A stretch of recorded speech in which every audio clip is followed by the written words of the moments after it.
Welcome back to the video library. Today we're going to be discussing how to train a new employee on the food and beverage module. Once we enter the food and beverage module, we will be presented with a few different screens that you can choose by terminal. The view we're currently looking at is the table view. As you can see here, we have our rooms on the very far right side here, where we can switch between the rooms of your facility. And on that room, we'll see blue circles, squares, and various other shapes to indicate tables. In the bottom right hand side, you'll see a legend to describe what colors mean what. For example, red tables are your tables. For example, table 71 right here. Other employees' tables will be yellow. For example, table 59 right here. Open tables will be blue, like 65 right here. And almost done will be green. As you can see, this number indicates in the top right hand corner the number of people sat at that table. Below, this number in the brackets indicates how long this customer or customers has been sitting at the table. And you may see some other information. For example, this says a cash account. That could be the member's name, tab name, things of that nature. The other view is the transaction view. So in the bottom right, if we hit transaction view, this will actually take us to our transaction view. In here, we will see all of your tabs for your facility listed below. You can also search all users tabs, all locations tabs, and all tabs by time if you need to search for a tab that isn't under you, for example. You can also search in this area right here, transaction name or account, if you're having trouble finding a tab in a large list.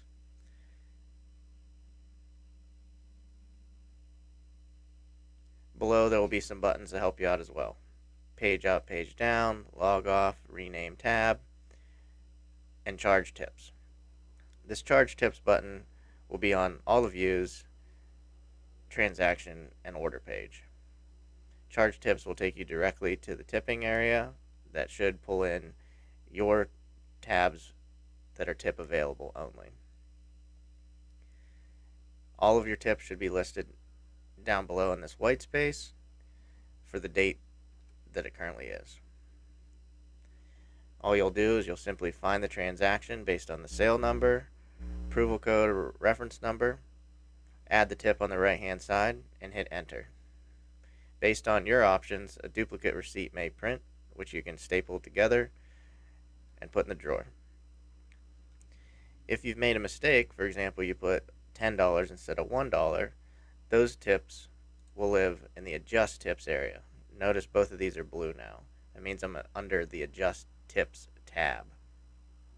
In here, we'll just find the transaction we need to make adjustments to, click on it one time again, and enter the correct tip amount. After you've hit enter, the original amount will be voided, and a new receipt will print based on your options. You'll have into your batch out time of the facility to make any changes. So if you've made a mistake, don't worry. You have typically until 12, 2, 3 o'clock in the morning to make adjustments. After we close out of the tab, we'll jump over to the order page. The order page will be where all of your buttons will live to order from. In the top left-hand corner, you'll find the sold to field.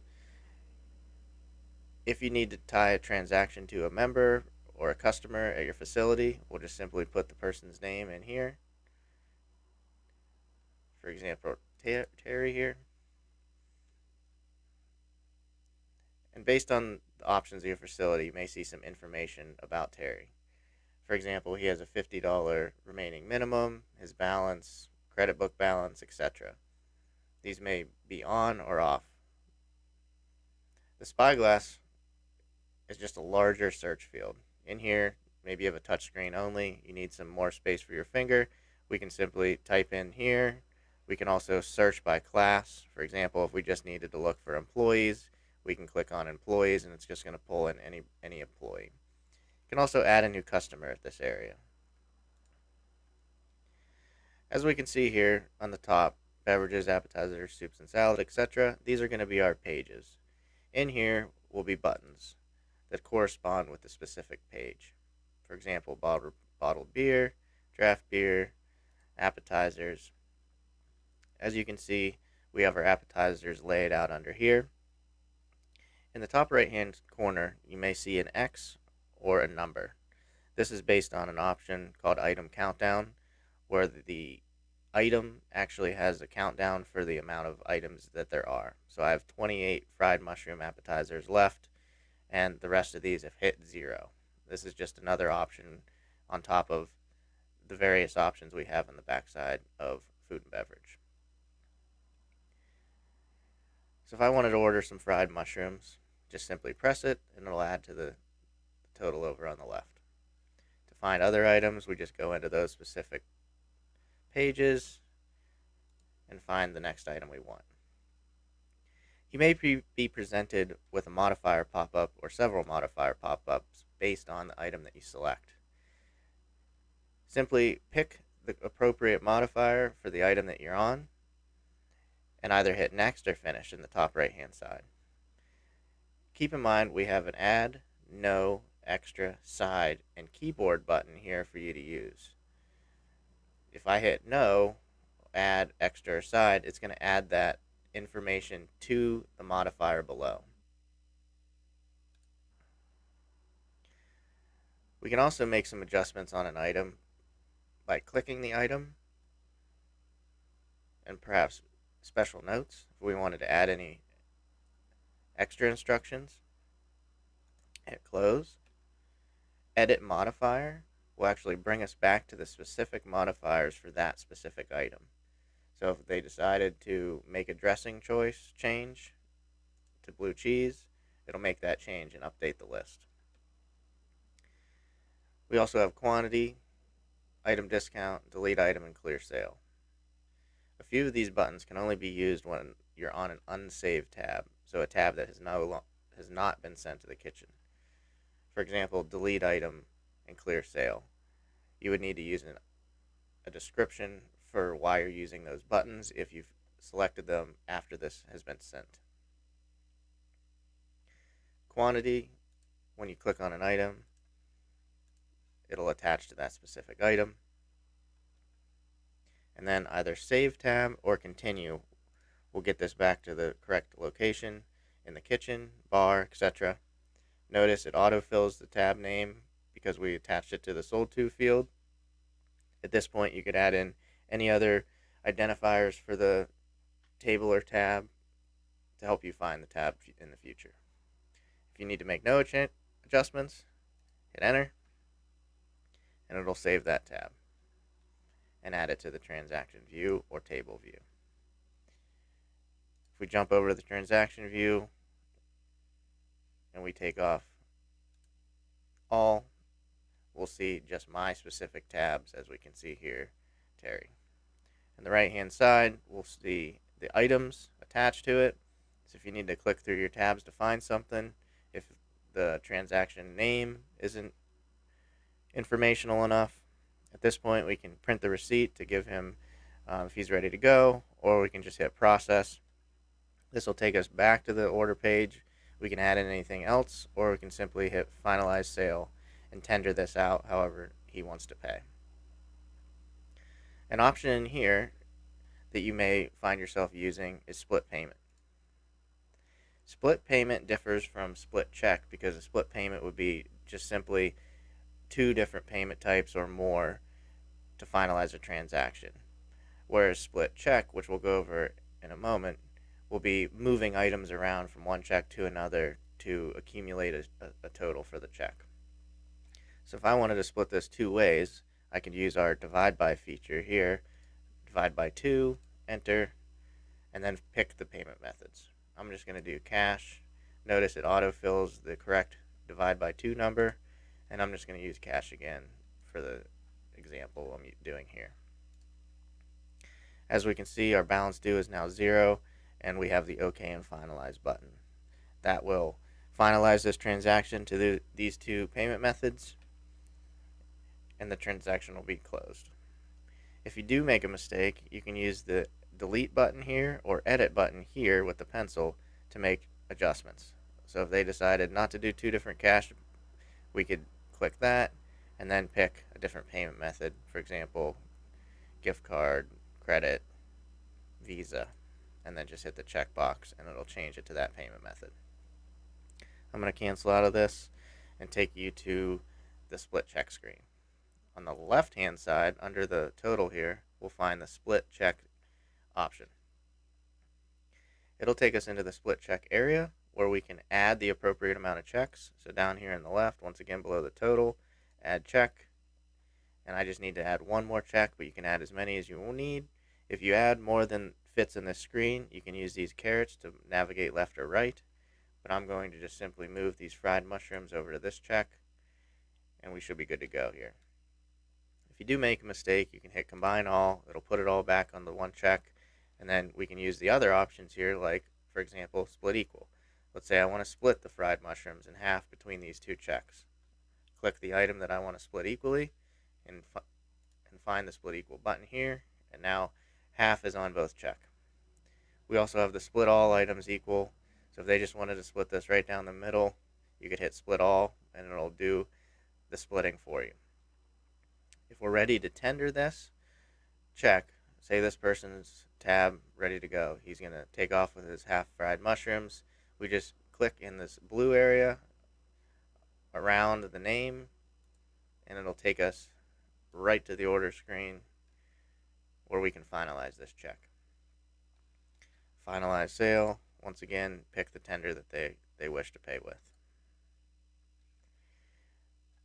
We also have a reorder button. Reorder is going to be used when we have a save tab. So it's just going to be a quick way to list and reorder anything within the tab. So if this had multiple things on the tab, I could just click whatever I wanted to reorder again and just simply hit submit. That's just going to add one quantity to that reorder. You can also select the quantity that you want to change the reorder to. I'm going to cancel out of that. Charge tips, once again, is on this screen. This will be where all your tips live. Another helpful button is the view large check. Let's say you have dozens of items in the left-hand side and it's getting hard to see. A scroll bar will appear when you have more items in the list. So the view large check button will make this easier without having to use your finger or mouse to scroll. To get out of it, we just click it once again and it'll take it back to the regular screen. Other helpful buttons are going to be your level up and top level. What these are going to do is going to take you above the page that we're in. So if you ever find yourself under several buttons, for example, maybe there's a white wine button that takes you into the bottles, which then takes you into the glasses. Now we're 3 levels below. We can level up. That's going to take us up 1 level each. And then top level is going to take us to the very beginning. You may use these based on your setup at your facility. I'm going to continue this check here and start another tab. I'm going to start a tab from the table view this time. 55, 2 people. And in this scenario, I'm actually going to use our seat option. So I'm going to select seat 1 here and then order what this person wants. He's going to have a Coke and some fried mushrooms, popular appetizer today. And then under seat 2, we're going to just have a straw. Once we continue this tab will be saved under this table with those seats. Seats are helpful for if there's any table runners that need to help bring food out to specific seats. But the nicest thing about the seat scenario is it actually auto splits into the seat number appropriately. So if we go down to split check again, we can see that it automatically splits this into the appropriate seats. So this can be a faster way for you to split checks from the beginning and stay organized.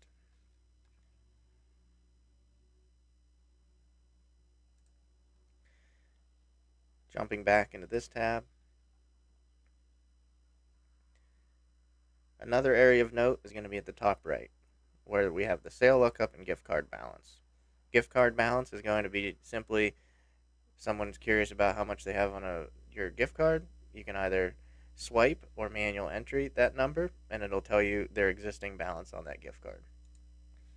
And sale lookup is going to be how you find a transaction that maybe needs to be returned for whatever reason, or anything else that you need to look something up. Maybe a duplicate receipt needs to be printed. We can search for it in various different ways. As we can see here, sale number, if you have the specific sale number, customer, store, date, the item. Sometimes the most helpful is last four of the credit card, but as you can see here, there are a lot of options here to search for a check. In the Advanced tab, I'm going to explain what a few of these buttons do that might help you out. First one, move the table.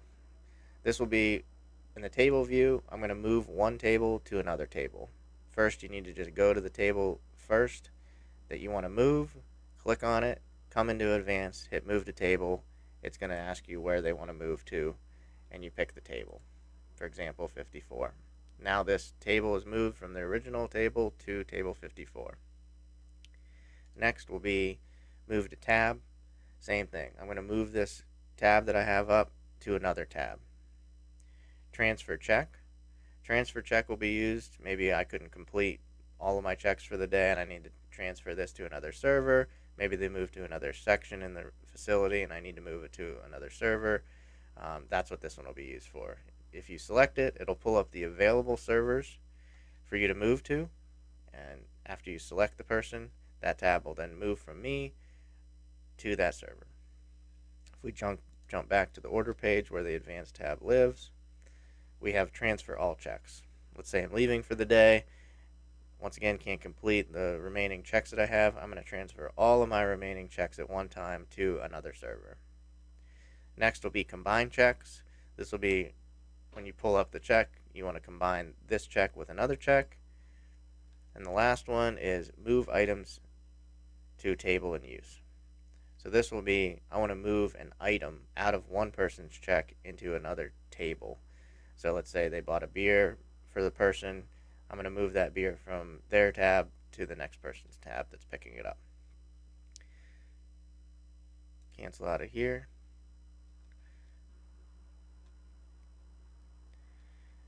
And finally, for the F&B overview, is in the log off screen. In the log off screen, we'll find various things that you may see based on the options selected at your facility. First one, as you can see, the 86 box over there, that's going to correspond to when we first started this video, those items with the X's next to their item and the ones with the numbers. Once they become 86th, they'll actually show up on this list. It'll instantly appear, so no one can sell those items across all POSs. Next option you may see at the bottom is your daily notes.